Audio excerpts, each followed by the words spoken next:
Lieutenant General DP Pandey sir, budget is a very crucial, important aspect. We need to analyze, we need to see कि हम किस strategic direction में जा रहे हैं. तो सबसे पहले sir thank you for joining us and your first comments. आपको प्राइमर फेसी क्या समझ आ रहा है सर? ये प्राइम फेसी कई लोग बजट के बारे में बहुत कुछ बोलेंगे कि कोई इसमें कोई धमाका नहीं था या कुछ नहीं था। बट मुझे लगता है कि ये 12वां बजट है और मोस्ट इम्पोर्टेंटली एक इलेक्शन ईयर बजट नहीं है। तो अगर इसके अंदर भी जो गवर्नमेंट है अगर धमाके का या कहते हैं वोट बैंक पॉलिटिक्स की तरफ चलेगी तो उसका भी फायदा नहीं है। मुझे लगता है धीरे-धीरे गवर्नमेंट मैच्योर होकर के एक ऐसी स्टेबिलिटी आ गई है इनके बजट्स के अंदर। ये लॉन्ग टर्म डायरेक्शन जिसे 2047 अ, विकसित भारत, सशक्त भारत की तरफ चलना चाहिए, इसकी तरफ ये होलिस्टिक डेवलपमेंट है। अब मैं स्ट्रेटेजिक डायरेक्शन के बारे में 2-3 चीज़ें बताऊँगा। एक तो सबसे बड़ा गैप होता है ना कि आपका जो डेफ़िसिट है वो कम होना चाहिए और एक मिनिमम लाइन होती है वो तकरीबन कुछ लोग कहते हैं 6% कुछ कहते हैं 5% अ, जो बोरिंग्स पे चलता है। ये जो बजट है एक फाइनेंस मिनिस्टर यू आर ने टॉकिंग बहुत अबाउट बड़ी द फिजिकल प्रॉमिस किया था। Deficit. You are talking fiscal about the deficit physical उसके डेफिसिट. अंदर उन्होंने बोला था कि हम इसको 4.5 से कम लेके आएँगे। तो ये इन्होंने इस बार 4.3 के आस-पास ले आके खड़ा कर दिया है। ये अगले साल के एंड में मालूम चलेगा कि कितना था, बट ये बहुत ज़रूरी है। क्या होता है कि जब आपका डेफ़िसिट ज़्यादा होता है, तो आपको उधार लेना पड़ता है, फिर आगे आपको इंटरेस्ट पे करनी पड़ती है। तो ये जो साइकिल है, उस साइकिल से निकलना थोड़ा मुश्किल होता है और ये 4.3 पे लाने का मतलब ये है कि उन्होंने अपनी एक प्रॉमिस थी, जो उस गवर्नमेंट की काफ़ी समय से उस पे ले आए। ये जो पुरानी जितनी गलतियाँ थी, उन सबको ये करेक्शन होते हुए देश प्रगति के रास्ते पे चल रहा है। ये सब चीज़ें रखते हुए उन्होंने किया है। सो ये सबसे बड़ी बात ये है कि आपकी कितनी आमदनी है और आपका खर्च है। इस गैप को जो फिस्कल डेफिसिट है उन्होंने 4.3% पे लाके रखने की कोशिश करी है।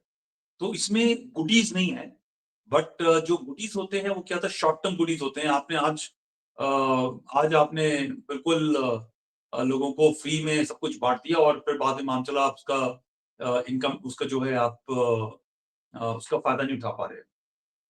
सो ये लॉन्ग टर्म विज़न के हिसाब से इसमें 2 चीज़ें बहुत क्रिटिकल हैं। फर्स्टली इन्होंने जो नींव रखी है सेकंड सेंचुरी और तुमने मुझे पहले भी सुना होगा ये पहली बार मैंने इस गवर्नमेंट से बोलते हुए सुना कि second century of 21st second quarter of 21st century पे ये लोग आ गए हैं। अब इनको अगले 25 साल की नींव रखनी है, इसलिए ये बजट उस हिसाब से बनाया गया है। तो this is the first time इस गवर्नमेंट के अंदर बोला है, जबकि मैं इसके बारे में कई बार लिख चुका हूँ और बोल चुका हूँ। तो जो टेक्नोलॉजी है, वो एक इसका सेंटर है। तो एक लीप होता है, आपको पता है कि एक बार आईटी का लीप हुआ था, आप एक ये एडवांस टेक्नोलॉजी के अंदर, नीश टेक्नोलॉजी के अंदर एक ये लीप करने जा रहे हैं। क्योंकि अगर आज इसके अंदर ये लीप नहीं करेंगे, तो जो हमारा चाइना और अमेरिका और दुनिया का जो गैप है, वो हमेशा बढ़ता रहेगा, हम उसको कैच अप नहीं कर सकते। तो 2-3 जो इन्होंने बहुत अच्छी इन्वेस्टमेंट्स करी हैं, जिसके बारे में चिप मेकिंग के बारे में, इंफ्रास्ट्रक्चर डेवलपमेंट के बारे में है। एक डेटा सेंटर्स के बारे में ये जो 2-3 चीज़ें हैं, इससे क्या होता है 2-3 स्ट्रेटेजिक डायरेक्शन है। इसमें जो आपकी नेशनल सिक्योरिटी है, दैट मीन अगर डेटा सेंटर आपके पास में है, डेटा आपके पास में रहेगा। एक उसका है दिस थिंग स्पेस है। इसी को आप जब लार्ज डेटा सेंटर बनाओगे, उसके काफ़ी नेगेटिव फॉलोआउट्स भी हैं। मगर एक बड़ा इम्पोर्टेंट फॉलोआउट ये है कि जो छोटे कंट्रीज़ हैं जिनके पास खुद डेटा सेंटर्स मैनेज करने की जगह नहीं है, तो वो आपके पास में वो डेटा रख सकते हैं। तो ये जो ज़माना है डेटा का है, डेटा पिछले कम से कम 1 दशक, डेढ़ दशक से लोग बोलते हैं, it's a new oil. So data centres are very important. Second is chips. आप देखो एक चिप की कमी की वजह से आपकी गाड़ियाँ रोल आउट होने में मुश्किल हो जाता है, ठीक है? Chip 40,000 crore has been laid out for semiconductor की तरफ। तो ये जो एक फ्यूचर डायरेक्शन है, इसमें क्या है कि बहुत इम्पोर्टेंट ये है कि आपकी अपनी चिप मेकिंग फैक्ट्री होनी चाहिए। अभी जो नीश बहुत मिनी माइक्रो चिप्स है, अभी हम उसकी तरफ नहीं हैं। मगर हम लोग का एक रास्ता उस तरफ चल पड़ा है कि आप उस पे फ़ोकस करेंगे तो कुछ समय के बाद में जो दुनिया आगे निकलती जा रही है, आप उससे थोड़ा कैच अप करके वहाँ पहुँच सकते हो। चिप्स का भी एक बहुत इम्पोर्टेंट रोल ये है कि जो भी चीज़ बनाते हो आप इलेक्ट्रॉनिक कोई भी चीज होगी, उसके अंदर आपको चिप चाहिए।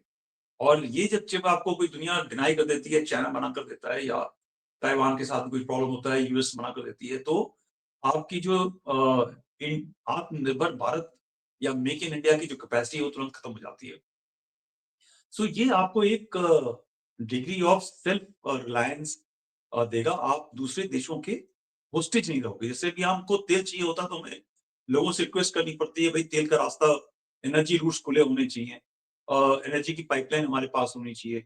लोग हमें ब्लैकमेल करते हैं, दुनिया ब्लैकमेल करती है। इससे चिप के साथ में हमारी एक बड़ी इंपॉर्टेंट चीज रिजॉल्व हो जाएगी।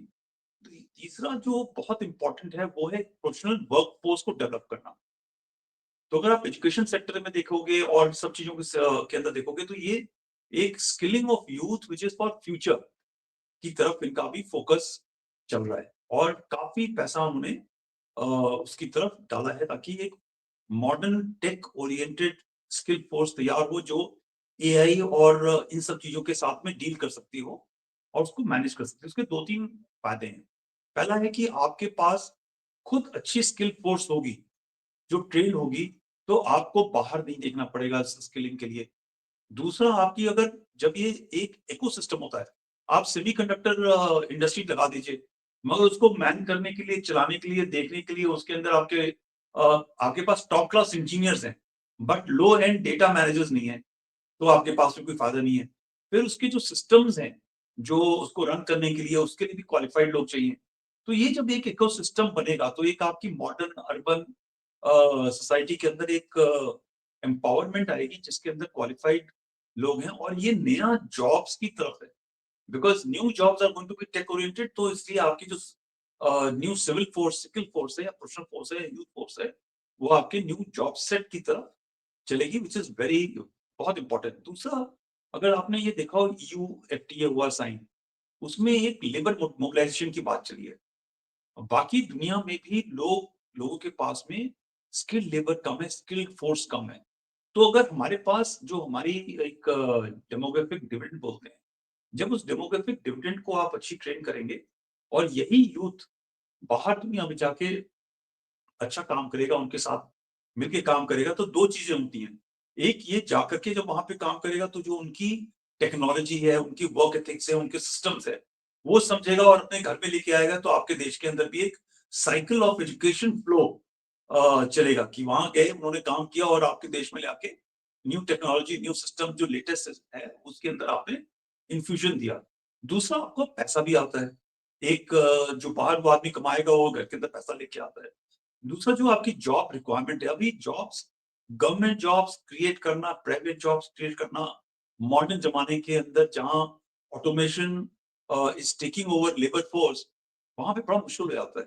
तो ये भी एक जो लॉन्ग टर्म रिक्वायरमेंट होगी हमारी डेमोग्राफिक डिविडेंड की, जिसमें हमारी लेबर जो यूथ है, जैसे जैसे वर्क फोर्स में आएगा, उसकी रिक्वायरमेंट को भी मीट करेगा। तो अगर आप ये तीन इंपॉर्टेंट फेसेट्स देखें, तो ये बहुत इंपॉर्टेंट नेशनल सिक्योरिटी के लिहाज से, ठीक है। अब इसी को अगर आप इंटरनल सिक्योरिटी डायनेमिक्स में देख लें, तो अगर जॉब्स होगी, तो आपके पास प्रोटेस्ट कम होगा, एस्पिरेशंस फुलफिल होंगी, लोग खुश रहेंगे, आपके पास में इकोनॉमी चलेगी, पैसा निकलेगा, वो पैसा आपका वापस इंफ्रास्ट्रक्चर और लिविंग क्वालिटी को बनाने के लिए अच्छा होगा। मगर सबसे खास जो फायदा इसका ये होता है, ये semiconductors, data centres, professionally skilled force, जो यूथ है, जो तैयार है एक मॉडर्न एनवायरनमेंट के लिए, यही चीज आपके military, internal security dynamics, MHA, intelligence, information warfare, cyber warfare, space, ये जो सब पूरा मॉडर्न, आफ्टर ऑल ये जो वर्क फोर्स है, वो हमको हमारे देश की नेशनल सिक्योरिटी को भी स्ट्रेंथन करने के लिए जरूरी है। तो आपका डिफेंस इंडस्ट्रियल कॉम्प्लेक्स है, वो जो अब एक्सपैंड होगा, आप एक्सपैंड तो कर दोगे, पैसा लगा दोगे, मगर आपके पास में वो लड़के ही नहीं है, या यूथ नहीं है, वो लेबर नहीं है, वो स्किल फोर्स नहीं है जो उसके ऊपर काम कर सके। तो फैक्ट्रियां बना रहे हो, मगर उसमें काम करने वाले लोग नहीं है। तो ये जो कई चीजें हैं जो गवर्नमेंट कर रही है, ये लॉन्ग टर्म इनिशिएटिव्स को देख के कर रही है। अगर आज शॉर्ट टर्म में आपने फ्री में सब कुछ देने की कोशिश करी, तो शायद इसका फायदा नहीं हो, बट लॉन्ग टर्म में इसका बहुत फायदा होगा। तो ये एक जो लॉन्ग टर्म 2047 जो गवर्नमेंट का विकसित भारत का है, उसकी तरफ ये नेशनल बजट 54 लाख करोड़ का बजट जो है तकरीबन, उसकी तरफ सेट कोर्स किया है। और उन्होंने सब कुछ वैसे देने की कोशिश तो हर जगह करी है। हेल्थ के अंदर डाला है, एजुकेशन के अंदर जैसे जैसे जैसे उनके पास पैसा है उसके हिसाब से उन्होंने ये पार्ट अपने पैसे की जैसे भी है सही तरीके से करी है। तो ये जो बजट है, ये बजट जो पिछले बजट्स हैं उसकी एक्सपीरियंसेस लॉन्ग टर्म इम्पीडेंस के लिए देने के लिए उस रास्ते पे डाली गई है और करेक्शंस किए गए हैं। इसलिए बजट का जो अगर आप देखोगे कि जो फाइनेंस मिनिस्टर है निर्मला सीतारमन, उन्होंने बहुत छोटे समय के अंदर अपनी बजट की जो स्पीच है डिलीवर की और वो खत्म करी। Anything else you want to know on budget? On strategic Sir, direction? sir, we will discuss more themes. Now that we have understood the strategic direction, we will do another recording on the next one.